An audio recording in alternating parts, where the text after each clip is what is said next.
ôi bong nhom được hợp lắm này nhom chia chôn môi nhom ông con chưa này bong tông ra rồi bây giờ bạn tranh bình chạy nhớ sao thế bé 155ថ្ងៃនៃការទន្ទឹងរង់ចាំរបស់ប្រជាជនកម្ពុជានិងក្រុមគ្រួសារទីបំផុត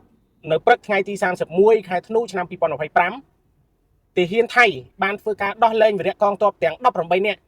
មកដល់មាតុភូមិកម្ពុជាវិញហើយបាទពុកម៉ែបងប្អូនគឺរំភើបមែនទែនរំភើបក្នុងនាមជាប្រជាជនកម្ពុជានិងជាតិខ្មែរដោយវីរៈកងទ័ពទាំង18នាក់ដែលថៃចាប់ខ្លួនដោយខុសច្បាប់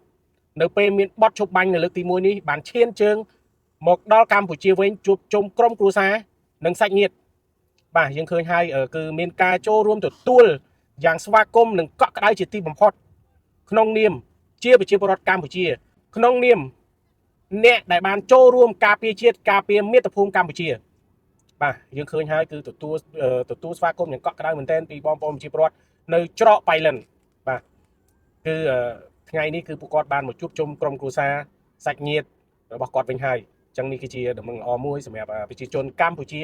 ខ្មែរទាំងមូលតែម្ដងបាទហើយអូមានប្រជាពលរដ្ឋអមសងខាងផ្លូវសម្ដែងនៅក្តីសប្បាយរីករាយបាទគឺម្នាក់ចង់ឃើញមុខមាត់បាទចង់ឃើញដោយផ្ទាល់នៅកងទ័ពទាំង18នាក់របស់យើងតែបានអង្គអាចក្លាហានបាទតស៊ូបាទនៅក្នុងសមរភូមិហើយនេះគឺជាខ្ញុំអាចនិយាយបានថានេះគឺជាកាដូសម្រាប់ថ្ងៃឆ្លងឆ្នាំបាទឆ្នាំសកលដែលរំកិលចូលនេះប្រហែលម៉ោងបន្តិចទៀតនេះធ្វើឲ្យប្រជាពលរដ្ឋសប្បាយរីករាយមែនទែនហើយបើសិនជាយើងនៅតែបន្តស្ថានភាពស្ងប់ស្ងាត់ការដោះស្រាយដោយសន្តិវិធីរវាងរាជរដ្ឋាភិបាលនិងរាជរដ្ឋាភិបាលរវាងកងទ័ពនិងកងទ័ពដោយដំណោះស្រាយយកសន្តិវិធី